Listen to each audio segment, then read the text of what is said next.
السلام عليكم ورحمة الله وبركاته. الحمد لله رب العالمين، والصلاة والسلام على سيدنا محمد وعلى آله وصحابه أجمعين. أما بعد، فأعوذ بالله من الشيطان الرجيم. بسم الله الرحمن الرحيم. النبي أولى بالمؤمنين من أنفسهم، وقال نبي الله سيد البشر محمد رسول الله صلى الله عليه وسلم: من أشد أمتي لي حبا ناس يكونون بعدي يود أحدهم لو رآني بأهله وماله. وقال النبي صلى الله عليه وسلم أيضا: من زار قبري وجبت له شفاعتي. எல்லா புகழும் அல்லாஹ் ஒருவனுக்கே உரித்தாகுக. அல்லாஹ்வின் அன்பும் அருளும் அருள் நபிகள் நாயகம் ஸல்லல்லாஹு அலைஹி வஸல்லம் அவர்கள் மீதும், நற்பாக்கியங்கள் நிறைந்த ரசூலுல்லாஹ்வின் குடும்பத்தார்கள், சஹாபா பெருமக்கள், தாபிஈன்கள், தபாஇ தாபிஈன்கள், நாதாக்கள், ஷுஹதாக்கள், சாலிஹீன்கள் நம் அனைவர்கள் மீதும் என்றென்றும் நின்று நிலவட்டுமாக. ஆமீன். எல்லாம் வல்ல அல்லாஹுவின் ரஹ்மத்தும் மேலான மக்ஃபிரத்தும் நம் அனைவர்களின் மீதும் முழுமையாக வந்து சேரட்டுமாக. ஆமீன். சங்கைக்கும் கண்ணியத்திற்கும் உரிய ஜமாத்தார்களே, பெரியோர்களே, சகோதரர்களே, அல்லாஹ்வின் அருளால் ஜும்மா என்கிற வெள்ளிக்கிழமையில் நாம் அமர்ந்திருக்கிறோம். மற்ற வெள்ளிக்கிழமையை போன்று ஒவ்வொரு வாரமும் வரக்கூடிய ஜும்மாவை போன்று இந்த ஜும்மா சாதாரணமான ஜும்மாவாக இல்லை. காரணம், இன்று நாம் இருக்கக்கூடிய இந்த ஜும்மாவுக்கு இரண்டு விதமான பரக்கத்துகள் இருக்கிறது. ஒன்று, வெள்ளிக்கிழமை ஜும்மா என்றாலே ஒரு பரக்கத். ஜும்மாவை குறித்து நபி ஸல்லல்லாஹு அலைஹி வஸல்லம் அது ஈதுக்கும், உங்களுக்கு அது பெருநாள் என்றார்கள் நபிகள் நாயகம் ஸல்லல்லாஹு அலைஹி வஸல்லம். இப்போ அந்த அடிப்படையில் ஒவ்வொரு வாரமும் நாம் சந்தோஷமாக இருக்கக்கூடிய ஜும்மா அது ஒரு பரக்கத்.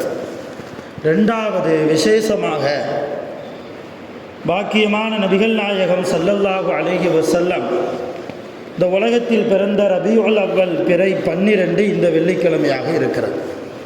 நபி ஸல்லல்லாஹு அலைஹி வஸல்லம் திங்கள் கிழமை பிறை 12 பிறந்தார்கள்.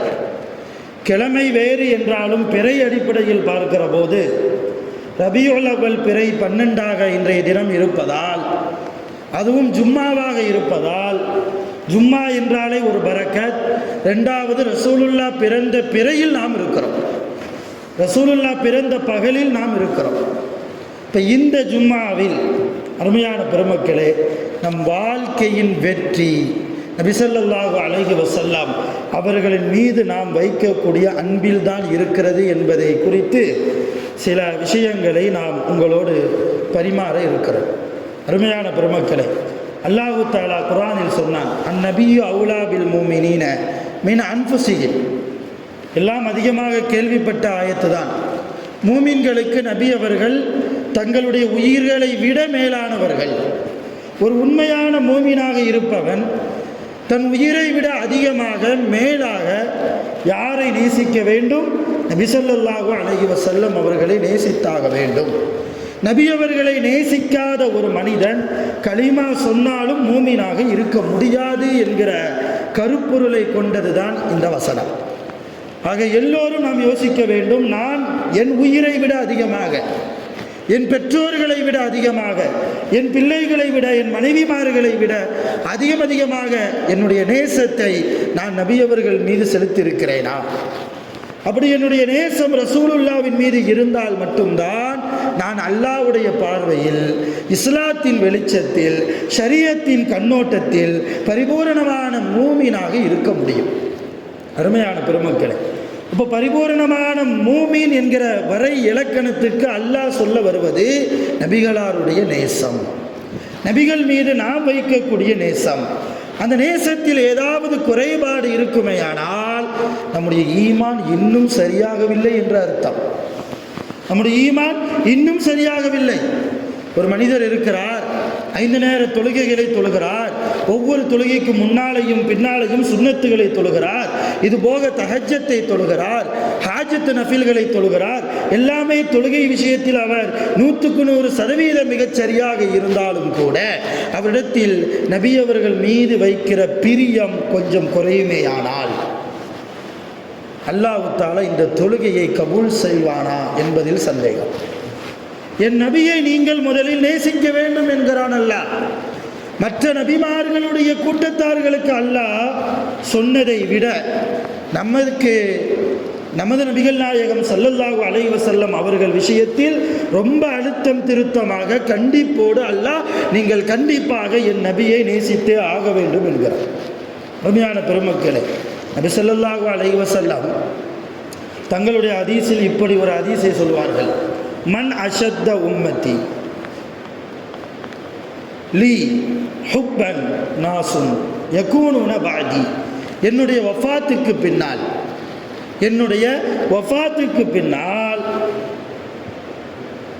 என்னுடைய உம்மத்திலிருந்து சில பேர் என்னை அதிகமாக நேசிப்பார்கள். ரசூலுல்லாஹ் கூறக்கூடிய ஹதீஸ் நல்லா விளங்கணும். என்னுடைய வஃபாத்திற்கு பின்னால் என்னுடைய உம்மத்திலிருந்து சில ஜனங்கள் என்னை அதிகமாக நேசிப்பார்கள். எப்படி நேசிப்பாங்க தெரியுமா? யவத்து அஹதுகும் லவ் ரஆனி பி அஹ்லிஹி வ மாலிஹி. என்னை பார்ப்பதற்காக அவருடைய குடும்பத்தை கூட தியாகம் செய்வார்கள். என்னை பார்ப்பதற்காக அவர்களுடைய செல்வங்களை கூட தியாகம் செய்வார்கள். அந்த அளவு என்னுடைய உம்மத்தில் என்னுடைய வஃபாத்திற்கு பின்னால் என்னை அதிகமாக மிக கடுமையாக நேசிக்கக்கூடிய சில பேர் வருவார்கள் என்றார்கள் நபிகள் நாயகம் ஸல்லல்லாஹு அலைஹி வஸல்லம். இப்போ இந்த லிஸ்டில் பட்டியலில் நாம் இருக்கிறோமா? என் குடும்பத்தை தியாகம் செய்து, என் பொருளாதாரங்களை தியாகம் செய்து, உம்ராவுக்கு சென்று அங்கே மதீனாவில் உறங்கிக் கொண்டிருக்கிற கபரிலும் உயிரோடு இருக்கிற நபிகள் நாயகம் ஸல்லல்லாஹு அலைஹி வஸல்லம் அவர்களை பார்ப்பதற்காக என் பொருளாதாரத்தை தியாகம் செய்து போகக்கூடிய ஒரு எண்ணம் என்னிடத்தில் இருக்கிறதா என்பதை ஒவ்வொரு மனிதரும் யோசிக்கணும். அப்படி அந்த எண்ணம் இல்லை என்றால் இந்த ஹதீஸிற்கு சொந்தக்காரர்கள் நாம் இல்லை என்று அர்த்தம். இந்த ஹதீஸை சையதுனா அபூ ஹுரைரா ரலியல்லாஹு அன்ஹு அவர்கள் அறிவிக்கிறார்கள். முஸ்லிம் என்ற ஹதீஸ் கிதாபிலே 2832வது ஹதீஸாக இடம்பெறுகிறது. ஆக நபி ஸல்லல்லாஹு அலைஹி வஸல்லம் அவர்களே கூறுகிறார்கள், என் வஃபாத்திற்கு பின்னால் நீங்கள் என்னை அதிகமாக நேசியுங்கள். அதிகமாக நேசித்தால் அந்த நேசத்தின் விளைவாக என்னை ஜியாரத்து செய்ய வந்தால் உங்களுக்கு என்ன கிடைக்கும் தெரியுமா?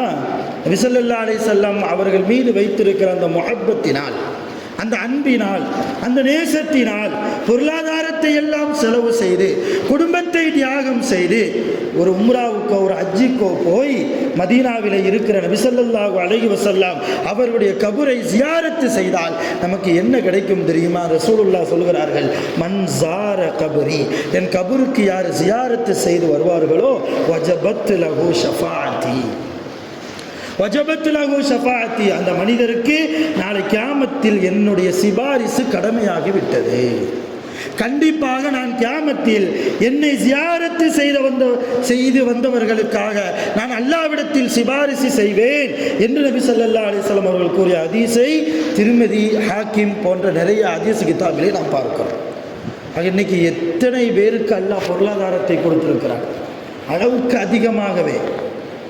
நாளைக்கு அல்ல, நாளைய அடுத்த தலைமுறைக்கே சேர்த்து வைக்கிற அளவுக்கு அல்லாஹ் நமக்கு பொருளாதாரத்தை கொடுத்தாலும் கூட என் வாழ்நாளில் ஒரு முறையாவது ரசூலுல்லாவுடைய கபருக்கு முன்னால் நான் நிற்க வேண்டுமே, அந்த ரசூலுக்கு நான் சலாம் சொல்ல வேண்டுமே, உயிரோடு நபி ஸல்லல்லாஹு அலைஹி வஸல்லம் கபரில் இருக்கிற போது நான் சலாம் சொல்லுகிற போது நபி ஸல்லல்லாஹு அலைஹி வஸல்லம் எனக்கு பதில் சலாம் சொல்வார்களே, எல்லாவற்றிற்கும் மேலாக அவர்களை நான் நல்ல நிய்யத்தோடு முஹப்பத்தோடு ஜியாரத்து செய்வதின் மூலமாக அல்லாஹ்வுடைய ரசூலுடைய மேலான சிபாரிசு கியாமத்தில் எனக்கு கிடைக்குமே என்கிற எண்ணம் நம்மில் எத்தனை பேருக்கு இருக்கிறது? ரொம்ப கவலையோடு யோசிக்கணும். நிறைய சேர்த்து வைக்கிறோம், நாளைக்கு என்று வீடு கட்டி வைக்கிறோம், என் பெண் பிள்ளைக்கு வேண்டும் என்று இப்பொழுதே சேர்த்து வைக்கிறோம். சிறு பிராயத்திலிருந்தே எல்லாம் சரி, அது தவறு என்று நான் சொல்லவில்லை. ஆனால் அதைவிட அதிகமாக நபிகள் நாயகம் ஸல்லல்லாஹு அலைஹி வஸல்லம் அவர்களை பார்க்கிற பாக்கியம், அவர்களை ஜியாரத்து செய்யக்கூடிய பாக்கியம் ஒவ்வொரு மனிதருக்கும் என்ன ஓட்டத்தில் இருக்க வேண்டும். இரத்த நாளங்களில் எல்லாம் கலந்து போகக்கூடிய ஒரு விஷயம் என்ன தெரியுமா? நாளை கியாமத்தில் சுவனத்தில் என் நபியோடு நான் இருக்க வேண்டும் என்கிற எண்ணம் வேண்டும். அந்த எண்ணம் இருந்தால்தான் நாம் உண்மையான முஸ்லிம். அந்த எண்ணம் இருந்தால்தான் நாம் பரிபூர்ணமான மூமினாக முடியும். அருமையான பெருமக்களே, ரபியா ரலியல்லாஹு தஆலா அன்ஹு ரசூலுல்லாஹ் கேட்டாங்க, யா ரபியா சல், உனக்கு என்ன வேணும் கேளு, நான் தர்றேன்னாங்க. உனக்கு என்ன வேணும்? எனக்கு அதிகமாக பணிவிடை செய்கிறாய், உனக்கு ஏதாவது தேவையா கேள், நான் தருகிறேன். ரபியா ரலியல்லாஹு எனக்கு 1 லட்சம் காசு தாங்கன்னு கேட்கல. என் குடும்பம் ரொம்ப கஷ்டத்தில் இருக்கு, ஏதாவது தந்து உதவுங்கன்னு கேட்கல.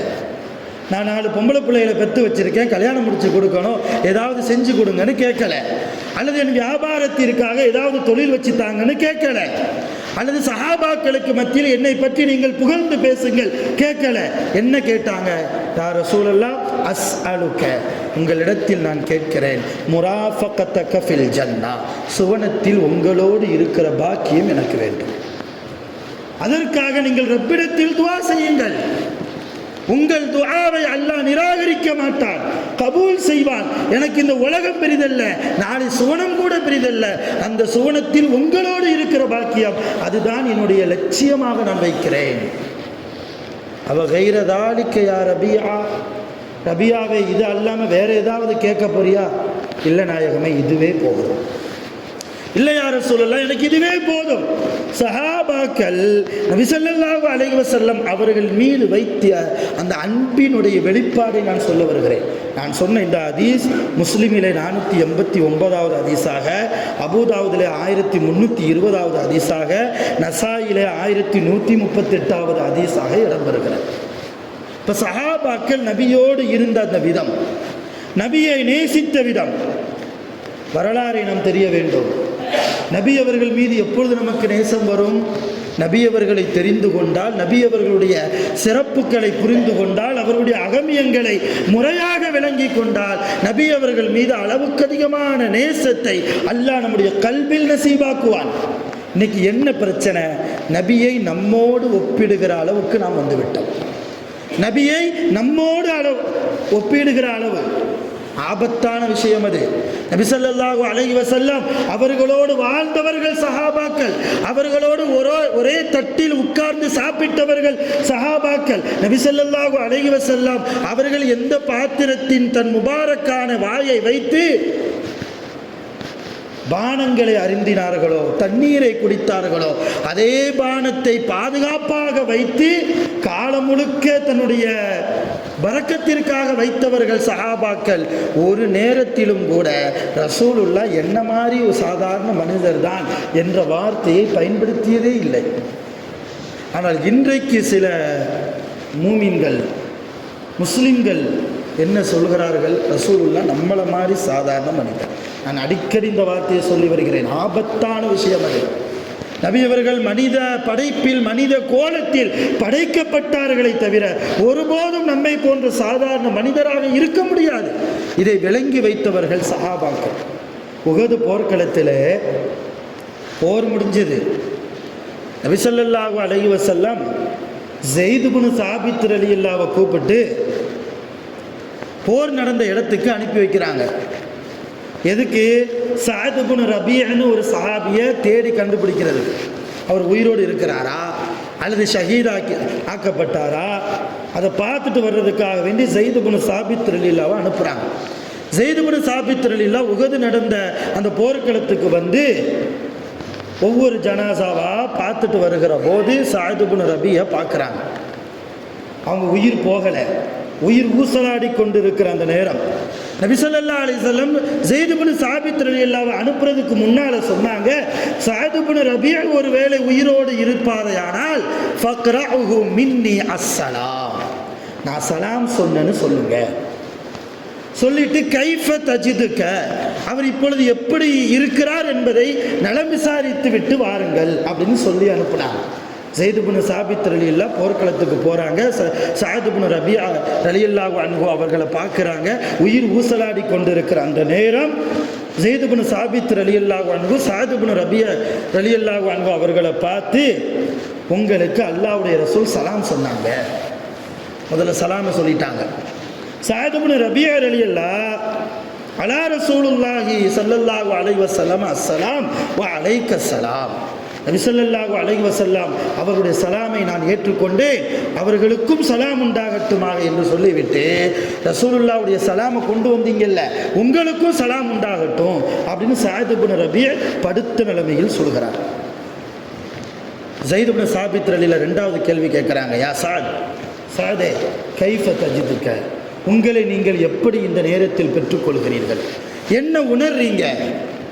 அப்போ சொன்னாங்க சஅத் இப்னு ரபியா, அஜிதுனி அஜிது ரீஹல் ஜன்னா, நான் இப்பொழுது சுவனத்தின் வாடையை நுகர்ந்து கொண்டிருக்கிறேன், சொர்க்கத்து காற்றை நான் நுகர்ந்து கொண்டிருக்கிறேன் அப்படின்னு சொல்லிட்டு ஸெய்த் இப்னு சாபித் ரலியல்லாஹு பார்த்து சொன்னாங்க, ஸெய்தே, நான் ஒரு அன்சாரி தோழர், நான் ஒரு மதீனாவாசி, எனவே வக்குல்லி கௌமி அல் அன்சார், என்னுடைய அன்சாரி மற்ற தோழர்களுக்கு நீங்கள் போய் சொல்லுங்கள்.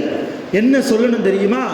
உங்களில் ஒவ்வொருவருடைய கண் இமைக்கு மேலாக லேசாக துடிப்பு இருக்கிற அந்த நேரத்திலும் உங்களுடைய உடம்பில் உயிர் இருக்குமேயானால் அந்த கடைசி நேரம் வரைக்கும், நீங்கள் மௌத்தா போகிற வரைக்கும் உங்களில் எல்லா சஹாபாக்களும் நபியை நேசிக்க வேண்டும்.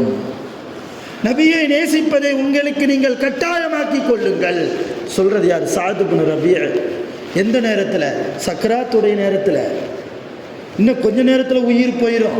அந்த நேரத்தில் தன் கூட்டத்தார்களுக்காக, தன் குடும்பத்தார்களுக்காக, தன்னுடைய சக தோழர்களுக்காக உபதேசத்தை சொல்லி அனுப்புகிறார்கள். என்ன சொல்றாங்க?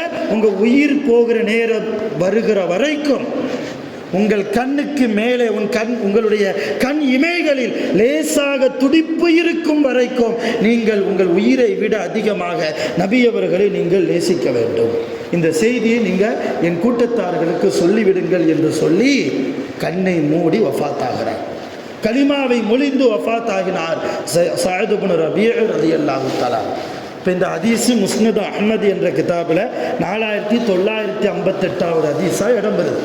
இப்போ என்ன விளங்குறோம்? சஹாபாக்கள் கடைசி நேரத்திலும், தங்களுடைய சக்கராத்துடைய நேரத்திலும் நபி அவர்களை நேசிக்க வேண்டும் என்கிற ஒரு உன்னதமான எண்ணத்தை தன் கூட்டத்தார்களுக்கு கொண்டு போய் சேர்க்க வேண்டும் என்ற எண்ணம் கொண்டவர்களாக கடைசி வரைக்கும் வந்தார்கள். அதனால்தான் சஹாபாக்கள் இன்றளவுக்கும் அல்ல, கியாமத் நாள் வரைக்கும் வெற்றியாளர்களாகவே இருக்கிறாங்க. அதனால தான் சஹாபாக்களுடைய ஒவ்வொரு மனிதரின் பெயரை குறிப்பிடுகிற போதும் கூட வெறுமன அபூபக்கர், வெறுமன உமர், வெறுமன அலின்னு நம்மளால் சொல்லி விட முடியாது. என்ன சொல்லணும்? அபூபக்கர் ரலியல்லாஹு சொல்லணும், உமர் ரலியல்லாஹு சொல்லணும். அல்லாஹ் அவர்களை பொருந்தி கொண்டான் என்கிற துஆவோடு அவர்களுடைய பெயர் எல்லா மூமின்களுடைய நாவினாலும் மொழியப்படுகிறது என்றால், இவ்வளவு பெரிய சிறப்பை அல்லாஹ் சஹாபாக்களுக்கு கொடுத்ததன் காரணம் நபி அவர்களை அவர்கள் நேசித்ததால், முஹம்மது ரசூலுல்லாவை அவர்கள் நேசித்ததால். சஹாபாக்களில் ஆண்கள் மட்டுமல்ல, பெண்கள் உட்பட நாம் கேள்விப்பட்ட ஒரு சம்பவம் தான்.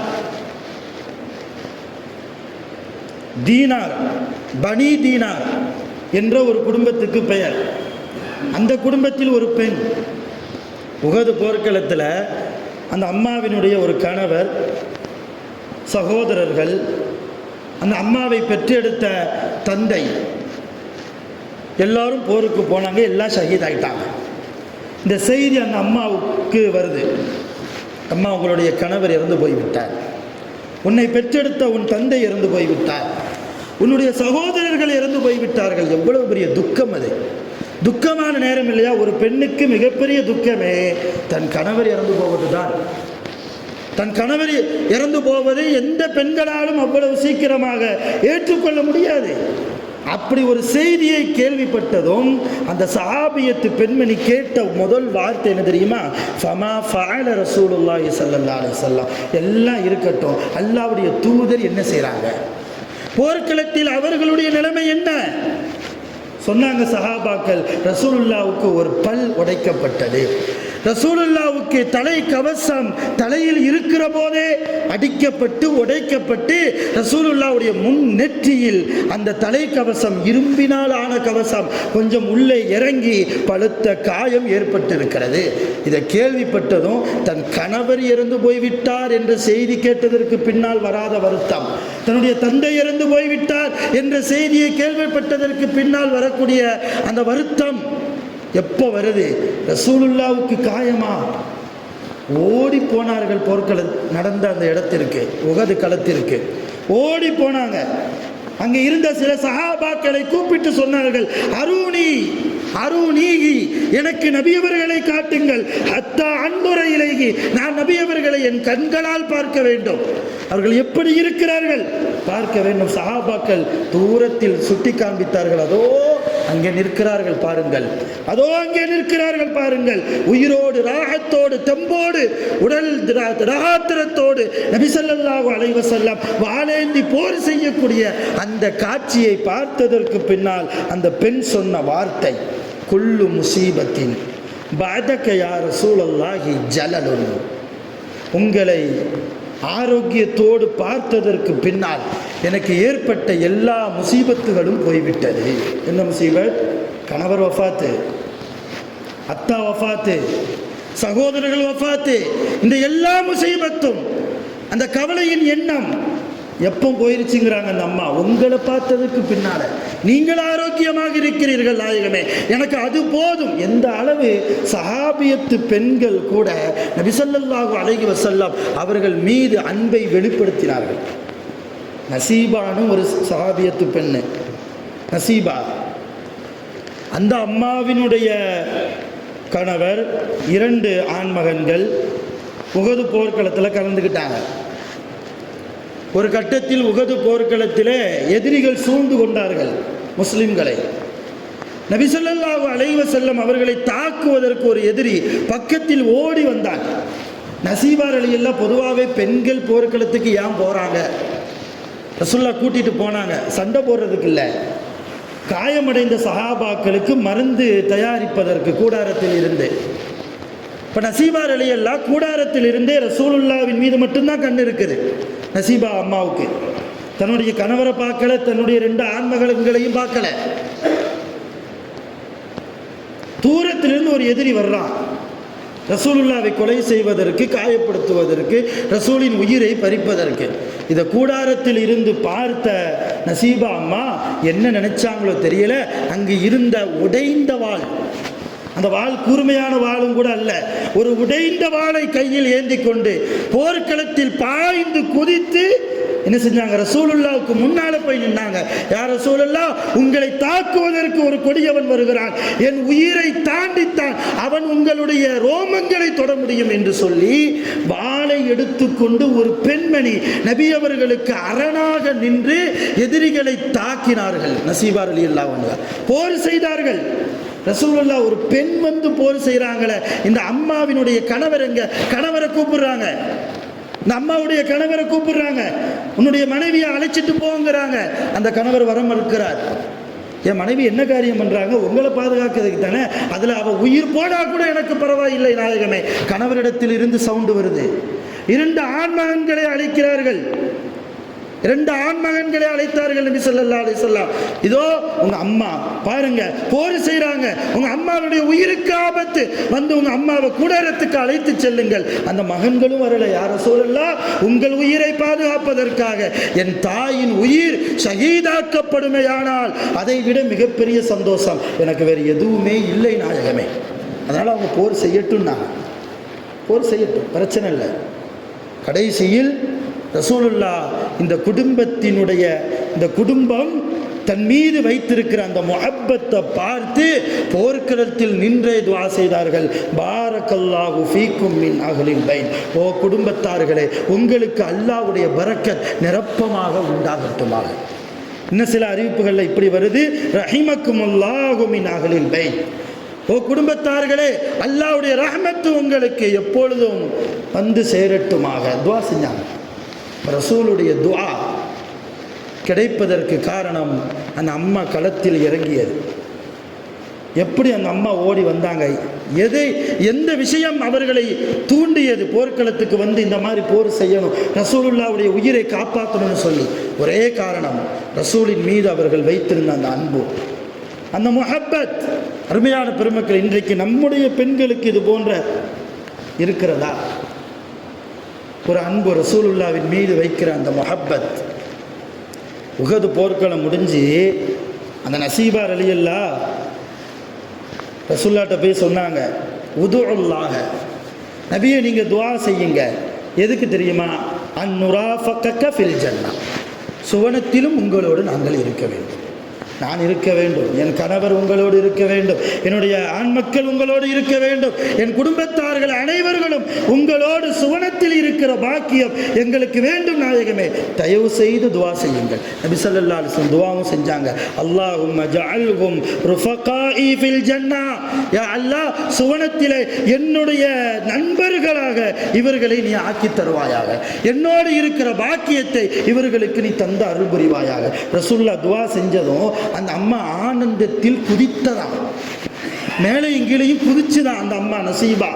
ஹதீஸ்ல வருது, குதிச்சுட்டே சொல்லிச்சா, மா உபாலி மா அசாபனி பஅத ذلك في الدنيا, இந்த உலகத்தில் ரசூலுல்லாஹ்வுடைய இந்த துஆ எனக்கு கிடைத்ததற்கு பின்னால் எந்த முசீபத்து வந்தாலும் அதை நான் பொருட்படுத்தவே மாட்டேன்.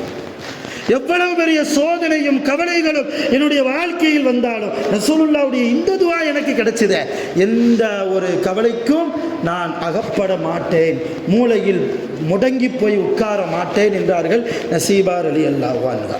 இப்போ இது போன்று நிறைய வீர பெண்மணிகளுடைய ரசூலுல்லாஹ்வின் மீது அளவுக்கு அதிகமாக முஹப்பத்து வைத்த ஆண்கள் அல்ல, பெண்கள் உள்பட ரசூலுல்லாஹ்வுடைய காலத்தில், ஏன் ரசூலுல்லாஹ்வுடைய காலத்திற்கு பின்னாலும் கூட சையதுனா உமர் ரலியல்லாஹு அன்ஹு அவருடைய காலத்தில் ஒரு போர் நடந்துச்சு. அந்த போருக்கு பெயர் காதிசியா.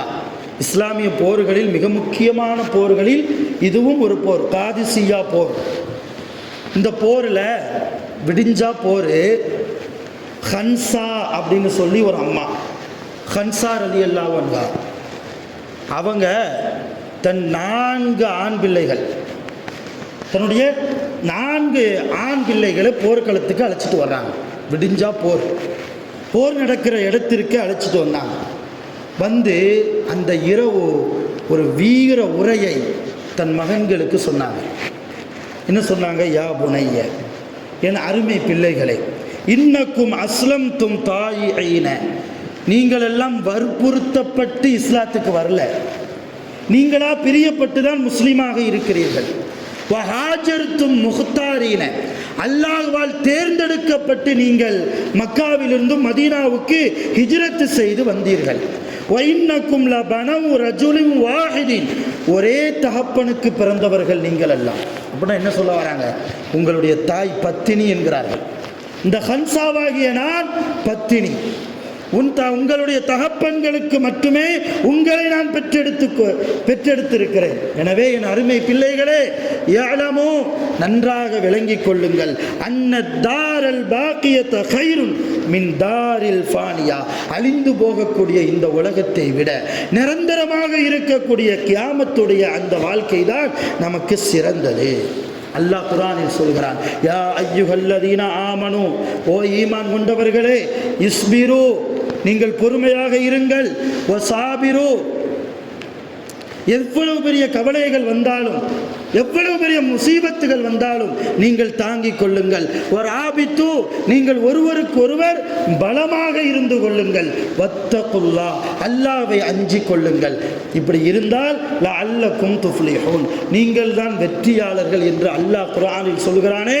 அந்த அடிப்படையில் நாளை காலையில் நீங்கள் போருக்கு போகிற போது உங்களுக்கு எவ்வளவு பெரிய முசீபத்துகள் வந்தாலும் நீங்கள் பொறுமையோடும் அல்லாஹ்வுக்காக அந்த போர்க்களத்தை நீங்கள் சந்திக்க வேண்டும். சொல்றது யாரு? ஒரு பெண்மணி, ஒரு தாய் தன்னுடைய 4 ஆண் பிள்ளைகளை, இன்னைக்கு ஒரு ஆம்பளை பிள்ளைய கூட ஆலிம்சாக்கு ஓத வைக்கிறதுக்கு தயங்குறோம். மார்க்க கல்வியை படிக்க வைக்கிறதுக்கு தயங்குற பெற்றோர்களாக இருக்கிறோம். அல்லாஹ்வுடைய பாதையில் 10 வருடம் மார்க்க கல்வியை பயின்று வா மகனே என்று சொல்லக்கூடிய தாய் இன்றைக்கு எத்தனை பேர்கள் இருக்கிறார்கள்? விரல் விட்டு எண்ணிடலாம்.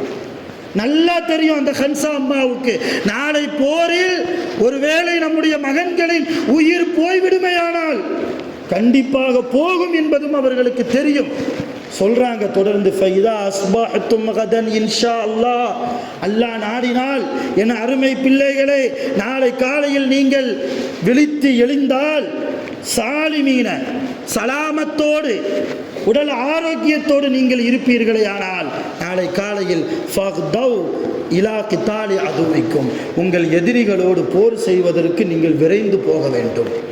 எக்காரணத்தை கொண்டும் நம்முடைய இஸ்லாமிய மார்க்கத்திற்காக அல்லாஹ்வின் மீது நாம் வைத்திருக்கிற அந்த முஹப்பத், அல்லாஹ்வுடைய ரசூலின் மீது நாம் வைத்திருக்கிற அந்த காதல் ஒருபோதும் நாளை போர்க்களத்தில் உங்களிடத்தில் குறைந்து விடக்கூடாது. உங்கள் உயிரை போனாலும் பரவாயில்லை. இரவு நேரத்தில் சாப்பிட கூட இல்லை, சாப்பாடு கொடுப்பதற்கு முன்னாலேயே தன் ஆண் பிள்ளைகளுக்கு இது போன்ற வீர உரை நிகழ்த்திய வீர பெண்மணி, சஹாபியத்து பெண்மணி ஹன்சா ரலியல்லாஹு அன்ஹா. அவங்க சொன்ன மாதிரியே நாளை காலை போர் நடந்தது. உமர் அல்லாஹ்வுடைய ஆட்சி காலத்தில் காதிசியா போர். ஒவ்வொரு பிள்ளைகளாக களத்தில் குதித்தார்கள். ஒவ்வொரு பிள்ளைகளும் இப்படி சொல்லிட்டே போனாங்களா. வயது முதிர்ந்த அந்த கிழவி யாரு? அம்மாவை பார்த்து சொல்றாங்க, வயது முதிர்ந்த என்னுடைய தாய் கிழவி உபதேசித்தால், நேற்றைய இரவு எங்களுக்கு ஷஹீதாக வேண்டும் என்ற என் தாயினுடைய ஆசை. ரப்பே, அந்த ஆசையை நீ நிறைவேற்றி கொடு. ஒருபோதும் புறம் முதுகிட்டு ஓடக்கூடிய கோழைகளாக என்னை நீ ஆக்கி விடாதே என்று ஒவ்வொரு பிள்ளைகளும் தனித்தனியாக துஆ செய்து களத்தில் குதித்தார்கள். எதிரிகளை சந்தித்தார்கள். எதிரிகளில் பலாயிரம் பேருடைய உயிரையும் பறித்தார்கள். கடைசியில் ஷஹீதாகவும் ஆனார்கள். 4 பிள்ளைகளும் ஷஹீத். எப்படி இருக்கும்? இன்னைக்கு ஒரு பிள்ளை, ஒரு ஆம்பளை பிள்ளை நம்மளை விட்டு பிரிஞ்சு போயிட்டாலே எவ்வளோ கவலை வருது. உயிரோடு தான் இருக்கிறாரு, ஆனால் எங்கேயோ இருக்கிறாரு, எங்கேயோ ஒரு மூலையில் இருக்கிறாரு, வாழ்கிறாரு, சம்பாதிக்கிறாரு, நமக்கு தர்றதில்லை. ஆனால் எவ்வளவு பெரிய கடினம், எவ்வளவு பெரிய துயரம் அது, எவ்வளவு பெரிய முசீபத் அது. ஒவ்வொரு பெற்றோர்களுக்கும் அது கவலை. அந்த இடத்துல நாம் இருக்கோம். ஆனால் ஹன்சா ரலியல்லாஹு அன்ஹா ஏற்கனவே கணவன் இல்லை, கணவன் அவங்க வஃபாத் ஆயிட்டாங்க. இங்கே 4 பிள்ளைகளும் ஷஹீத். என்ன சொன்னாங்க தெரியுமா? விஷயம் கேள்விப்பட்டதற்கு பின்னால், உங்கள் ஆண் மகனுக்கு 4 ஆம்பளை பிள்ளைகளும் போரில் ஷஹீதாக்கப்பட்டார்கள் என்கிற விஷயம் கேள்விப்பட்டதும் அவங்க வாயிலிருந்து வந்த வார்த்தை ஹதீஸில் இடம்பெறுகிறது, வரலாறில் இடம்பெறுகிறது. என்ன சொன்னாங்க? அல்ஹம்துலில்லாஹ் அல்லதி ஷர்ரஃபனி பிகத்லிஹிம், என்னுடைய 4 பிள்ளைகளையும் அல்லாஹ் ஷஹீதாக்கியதின் மூலமாக என்னை சிறப்பான பெண்ணாக ஆக்கினானே, என்னை சிறப்புப்படுத்தினாயே. அப்படிப்பட்ட அல்லாஹ்வுக்கே எல்லா புகழும். என்ன சொல்றாங்க? என்னுடைய பிள்ளைகளை ஷஹீதாக்கியதின் மூலமாக அல்லாஹ் என்னை கண்ணியம் செய்தானே, அப்படிப்பட்ட அல்லாஹ்வுக்கு எல்லா புகழும்.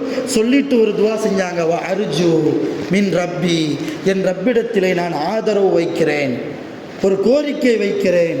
என்ன கோரிக்கை? ஐயஜ்மஅனி மஅஹும் ஃபில் ஜன்னah, சுவனத்தில் என் பிள்ளைகளோடு நாங்கள் ஒன்றாக இருக்க வேண்டும். இதுதான் என்னுடைய துவா. என் பிள்ளைகள் இறந்து போய்விட்டார்கள் என்கிற கவலை எனக்கு இல்லை. மார்க்கத்திற்காக, ரசூலுக்காக, நபி ஸல்லல்லாஹு அலைஹி வஸல்லம் அவர்கள் கொண்டு வந்த இந்த தீனுக்காக தன் உயிரை தியாகம் செய்திருக்கிறார்கள். எனக்கு உண்மையிலேயே அது பெருமை என்றார்கள் ஹன்சா ரலியல்லாஹு அன்ஹா. அதனால தான் ஹன்சா அம்மாவுக்கு ஒரு பட்ட பேர் என்ன தெரியுமா? உம்மு ஷுஹதா, ஷுஹதா ஷஹீதுகளுடைய தாய். 4 ஆம்பளை பிள்ளைகளும் ஷஹீத் இல்லையா, ஷஹீதுகளை பெற்றெடுத்த தாய் என்று அவர்களுக்கு ஒரு பட்ட பெயர். அருமையான பெருமக்கள், இது போன்ற நிறைய சஹாபியத்து பெண்களுடைய வரலாறுகள் இருக்கிறது நமக்கு முன்னால். அல்லாஹ்வுடைய ரசூலை அவர்கள் நேசித்த விதம், இந்த மார்க்கத்தை அவர்கள் நேசித்த விதம், சஹாபாக்களுடைய வரலாறுகள் நமக்கு ஹதீஸிலே பதிவு செய்யப்பட்டிருக்கிறது. அதுபோன்று நாமும் நம்முடைய வாழ்க்கையின் வெற்றி முழுக்க முழுக்க நமக்கு கபரில் நமக்கு வெற்றி கிடைக்க வேண்டுமானால், நாளை கியாமத்தில் நமக்கு வெற்றி கிடைக்க வேண்டுமானால், அதற்கு ஒரே ஒரு துருப்புச் சீட்டு நபி அவர்கள் மீது நாம் வைக்கிற பிரியம்தான். அவர்களை நாம் ஜியாரத்து செய்ய வேண்டுமே என்கிற நமக்கு இருக்க வேண்டிய அந்த ஆர்வம் தான். அந்த ஆர்வத்தை, அந்த பிரியத்தை நாம் நமக்குள்ளே அதிகமாக்கி கொள்ள வேண்டும். நம்முடைய குடும்பத்தார்களுக்கும் இது போன்ற விஷயங்களை, ஏதோ